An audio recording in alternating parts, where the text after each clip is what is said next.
Hello everybody, and welcome back to another video.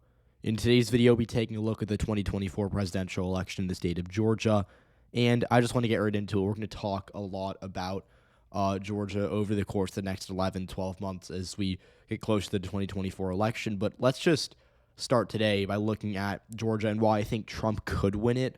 I know a lot of people have been talking about this recently because the polls have been getting better for Trump, and Biden, I think we all agree, is in a good amount of trouble. But the problem for Democrats in Georgia is, I think, twofold fundamentally. It's mostly in turnout in the city of Atlanta, but a lot of it is also how they're going to fall in rural areas that are both predominantly black and predominantly white. So we're going to talk about those two things. But before we get into it, let's do a little bit of math here. In the 2020 election, obviously, Georgia was not the tipping point state. When Biden won Georgia, he was already at 290 electoral votes. He was already well on his way to becoming president. But Georgia is important because it serves as kind of a roadblock to Trump, right? Like, Trump needs to win Georgia to win the election, because if Trump's winning, or if Trump's losing Georgia, he's probably losing Michigan, probably losing Pennsylvania, probably losing, maybe Arizona or Wisconsin, and that's the election. In fact, Trump could actually win Nevada, Arizona, and Wisconsin, but if he were to lose Michigan, Pennsylvania, and Georgia, he'd lose the election. So Georgia's a really important state. I would say more so to Trump than it is to Biden, because there's a lot of ways Biden can win the election without Georgia. In fact, if you watch my channel back in 2020, you'll know that I actually had Biden losing Georgia and still winning the election. That was the one state I got wrong. But Trump really can't win without Georgia. And so I would probably think that he's going to target it a bit more than Biden will. Obviously, it's a swing state. Both parties are going to be pretty heavily invested here. But it's going to be difficult for Democrats to win Georgia. I'm not saying that they're underdogs here. I just think that a lot of people are thinking that they're going to get carried by trends, and because in 2022 Warnock won, it's going to take more than that to me. So Joe Biden, I think people are starting to realize this, is a very, very flawed candidate. He's a very weak incumbent, and I think arguably just as weak, if not weaker, than Trump in 2020. In fact, I would go as far as to say that I personally think Biden's weaker incumbent than Trump 2020 was. And I say that because of his age. Now, if you were to look at the economy and the accomplishments of the Biden administration, and you took that and gave it to a person 10 years younger, even 70, he's 72 now, even 72, which is still pretty old. That's, I think, older than Reagan was when he ran for his second term. That's still an old person, but I think that a 72-year-old guy like Biden would be winning the election by a pretty good amount, especially against someone like Trump. That isn't happening, and that's because Biden is 82, and once you get past 80, you sound so old, right? Like, I'm blessed because my two grandparents are on my mom's side they're both still alive, and they're, I think, 81, and I think they're both 81, but, like, that's really old, and so when you have a president that's over the age of 80, once they hit that number, I think a lot of Americans get really, really uncomfortable. And you see this in polling. In 2020, age was a concern for Biden, like more so than it was for most other candidates, but it wasn't like killing him. Now, like 2/3 of Americans think he's too old to serve, right? And some of the people who think he's too old to serve are still going to vote for him, but it's a pretty pressing concern, especially when you have that big of a majority against you.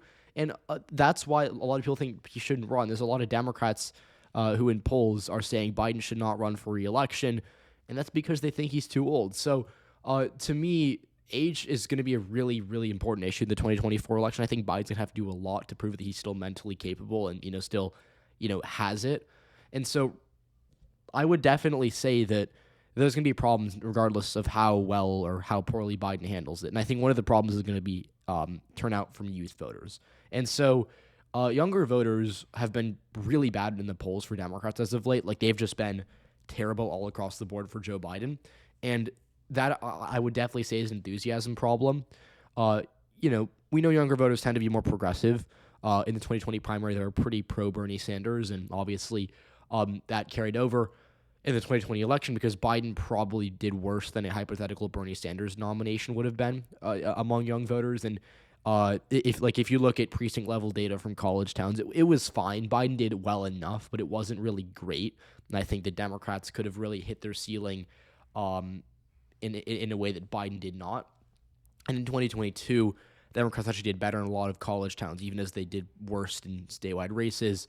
And so, for that reason, I would probably say you're looking at a scenario in which Biden, just Georgia specifically, good amount of colleges, universities there. I think Biden doesn't do that well. UGA, Georgia Tech is another one. I actually don't know that much about colleges in Georgia because I'm not from the South, and I, don't really know but a ton about these universities. But I would imagine Georgia Tech is pretty progressive in terms of student body. I think UGA is probably, obviously most colleges are liberal, but I think UGA might be a bit more conservative than Georgia Tech. And then, Savannah, I think there's colleges in Savannah and Columbus of decent size. And then you have, there's one more big college in Georgia I'm forgetting, but, it's on the tip of my tongue. It starts with a K. And they played, I know that because they played in the tournament in last year. And they, I think, almost won a game. Yeah, I think they almost won a game. But we're getting off track.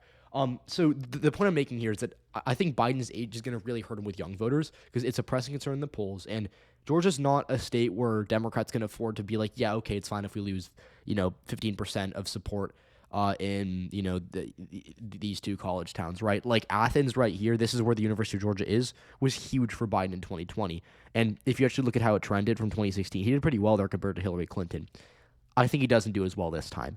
And that's going to translate across other universities, across other states, across the country. Now, the second point I want to make here is about turnout in urban areas. So if you look at the trends, obviously all of Atlanta was really good for Biden. And, he held his own in Fulton and DeKalb counties, which are both the blue urban counties in Atlanta, and they are very, very important to Democrats because if you look at the margins they're getting, in DeKalb, he netted 250K, in Fulton, he netted 240K, looks like, 243K, really. And so he won statewide by 12,000 votes. If he does 3% worse in just one of these counties, he doesn't win statewide. And that is really important to remember when you consider the fact that, look, there's other areas where Biden can fall. And so this is going to be a problem for him in Fulton County specifically because this is, I wish they showed me this. Yeah, they 6% shift and DeKalb was 4%. But, a lot of the swings in these counties, just if you look at it, geographically, North Fulton's very wealthy and it's much, much more suburban, kind of closer to Gwinnett or Forsyth. These are, more suburban left-running areas, but South Fulton is much more urban, and it's a bit less wealthy and educated. And so that area actually swung against Biden, even though he did better in North Fulton. Similar thing with DeKalb. And so Biden's going to have to do really well with black voters as well in Georgia because in 2020, in the election, black voters were a little, I think, 29.6% of the electorate, which is okay. In 2022, they're 28%, and Warnock still won the no, because I don't know the runoff number. I don't think we had exit polls. But in the November election where Warnock, got 1% more of the vote than Walker did, that electorate is around 28% black, and that's not very good for Democrats. In fact, I think that's actually pretty subpar considering in the runoff in 2021 it was, I think, 31% black or 30.5%. So generally, you want to be north of 30 to be able to feel comfortable as a Democrat in Georgia. And again, a lot of that's turnout in cities like Atlanta, which do have substantial black, populations. And so if Biden can't get good turnout from the black community within Atlanta, he's not going to win statewide. And so in the polls, we actually saw Biden doing worse with black voters by a good amount in recent polling. And to me, that isn't too concerning for Biden because if you look at how polls have been historically, they've always, especially early on, a lot of black voters say they're undecided or the polls will often misrepresent black voters. And they'll say they're more Republican than they are. And, this happened in 2022 where there were a lot of polls where Herschel Walker was doing like 20 points better with black voters than he actually ended up doing in the, in the actual election. So, look, looking at, individual polling isn't a great metric, but I would say purely off of the averages or the composites of all these polls, Biden is losing support with black voters. Again, I'm not sure if we can draw some big conclusions off of that, but it's a concern he has to address at some point. And so that's my second point. And then, my last point, because I've already talked about turnout with young voters and black voters, which are, are both demographics Democrats need to win big. Talk about rural voters, which is more of a mixed bag in Georgia.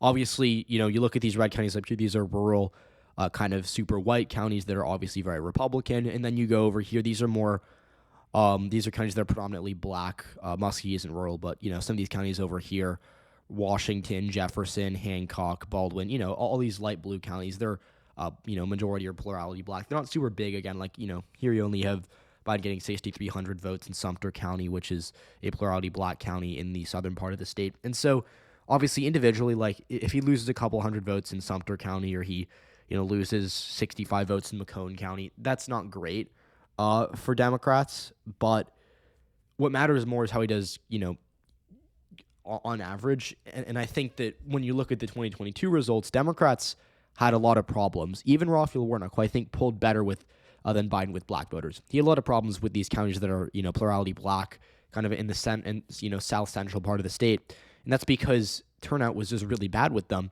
and they are not turning out for Democrats the way they used to. And so if you look at the swing from 2016 to 2020, Hillary Clinton did worse state. Obviously, she lost Georgia by a good amount, but she did better than Biden in a lot of these. If I can just find, Sumter County, let's see, Sumter County, Biden did a little better there than Hillary Clinton did, but in a lot of these other counties, right, like Burke County actually flipped Donald Trump. That's a plurality black county.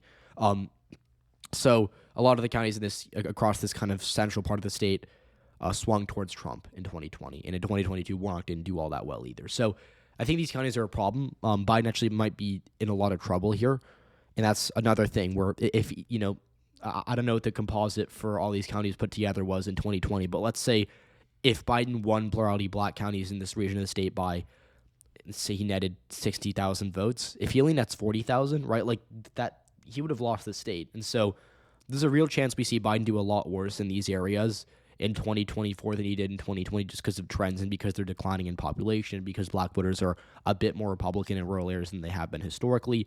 So that's going to be a problem for him. And then to go back to Atlanta, if Biden can't get the numbers he got last time with these voters, he's going to be in a lot of trouble, because at that point you're losing a lot of valuable vote nets, and it's a state like Georgia where it's really close. The margins often be decided by under 20 or 30,000 votes. And when you're losing support in all these places, you can't really make it up. So let's say, just to kind of illustrate this more easily, let's say last time he netted 22K from, let's say he loses 2,000 in Athens, so he nets 20K out of Athens. He nets, so we'll just say minus 2K from Athens. He netted 140K from each, he netted 240K there, and 250K there. So let's say, combined 240 and 250. If I can do math, that's 490. So let's say he loses, another 20,000 there, so he's down 22,000. He's already down 10,000 statewide, and then he loses 10,000 across these plurality black counties there. Then he's, down 18,000 statewide. Again, I don't have a piece of paper to write this down, and I'm not amazing at math, but again, that's kind of the picture here. And so the question then becomes, if he's losing support with black voters in these areas, and I haven't even looked at Savannah yet, where he could lose real support, because it did not trend. It was okay for Biden in 2020. I shouldn't say that, but it wasn't amazing for him either. And in the runoff, it wasn't great for Warnock. So, like, say he loses another 2,000 from Savannah, he's down 20,000 statewide, and if Trump does better in rural areas, or he could be down even more. And then it all comes down to the suburbs, because again, the suburbs are good for Democrats, and I think Biden's going to do well in the suburbs like he did last time. But will it be enough to make up a 20, 30,000 vote gap? I don't know. Maybe it will be. Maybe not, though. And that's not. I think that's not a gamble Biden should be willing to take, especially when he's going to have to focus on other states too, right? Like, there's a whole. It's not like we're running for president of Georgia. We're running for president of the whole country. He has to focus on Arizona, Wisconsin, Michigan, Pennsylvania, North Carolina, potentially. So a lot is going to come into play here, and I think Biden's going to have a really hard time winning Georgia. Now, if you made me bet, I wouldn't be confident enough to pick Trump. I wouldn't really bet on anything right now, unless you gave me like really good odds, right? Like if you gave me like 8-1 odds on Trump winning Georgia, I'd probably take it. But if I was making an even bet, I wouldn't really bet on anyone right now, because this is going to be such a close race, and I want to see how the race shakes up. But here's what I'll say. Biden's going to have to lock in to win Georgia, and he's going to have to really, really do a good job of appealing to black voters and young voters, because those are two demographics Democrats have been winning by a lot historically, and they're really struggling with them in the polls. So that's my take on Georgia. Again, thanks for watching. Let me know who you think is going to win the state. Let me know if you think I'm going to be wrong and Biden's going to win it easily, or if Trump's going to win it. Again, I want to hear your opinions. So, again, subscribe if you haven't already, like the video, share it with a friend, and I'll see you all in the next one.